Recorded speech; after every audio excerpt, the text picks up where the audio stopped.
Hi, I'm Chef Jorge of Johnson Wales University, and today we're going to make a very typical Italian dish called Paglia y Fieno, which means straw and hay.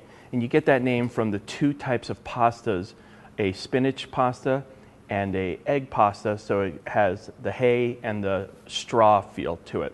And if you don't have peas in your garden and you're like, oh well, now I can't make that recipe, no, use frozen peas, that's fine. Asparagus, go buy them. I mean, this is try, or do whatever you have. Use the vegetables that are coming up, and this dish will still be delicious. So we're going to start off by starting to heat up a little butter. And we're going to crisp up the prosciutto.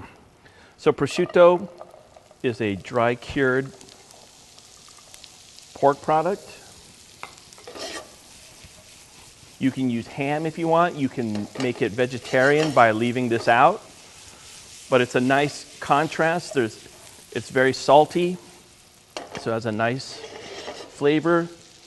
Gonna also add a little garlic. Now I like to add the garlic a little later, usually, because that way I don't want it to get too brown, but nice infusion of flavor.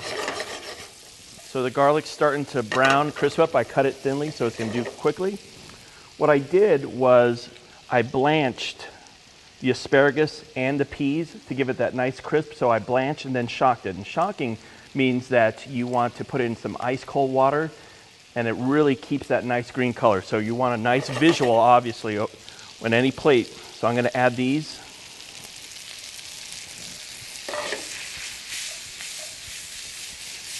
So you always season as you go, a little fresh black pepper, some salt.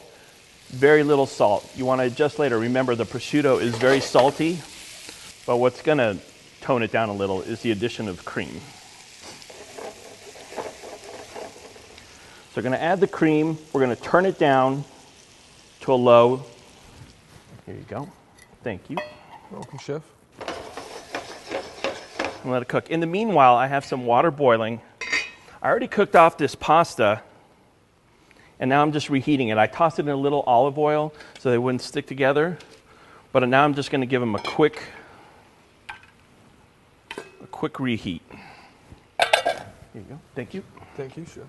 And what I have from the first time is I have a little pasta water. I always save a little pasta water for any pasta dish that I do because first of all, it already has some of the starches of the pasta.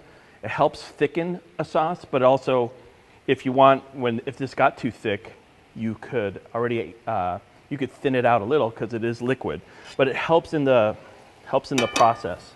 Calvin, do you mind taking this out? No, sure. That'd be great. So we're going to have this drained.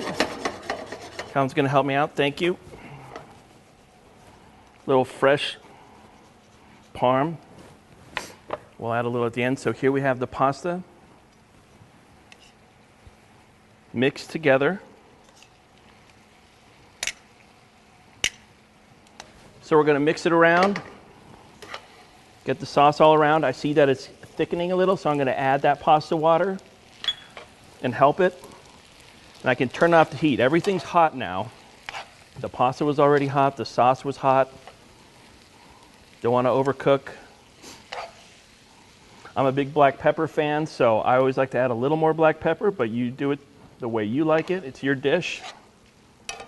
So what he's going to show you is, now, you've worked at Italian restaurants for a long time, right? Yeah. So that's why I have the pros doing it, right? So you like to give it a nice twirl, put it in the center of the plate. It's a nice visual. Remember, you eat with your eyes first, so that's what's important. Nice visual, give it a twirl. Shows your guests, you know what, I gave it a little extra second instead of plopping it on a plate and serving it. You know, does it taste any different? No, it tastes the same. But is it visually pleasing? Yes, and people appreciate it, they love it, they always remember it, and it's those little things that when they say, wow, I don't know why that was so good, and it's because we gave it a little twirl, right? You can do this table side if you want to give it that, or you can pass this around to people and let them add their own. Who doesn't love playing with this? And serve while hot. Paglia y Fieno with those fresh spring peas and fresh asparagus tips. All our recipes are available on our website. I'm Chef of Johnson Wales University. Let's dig in.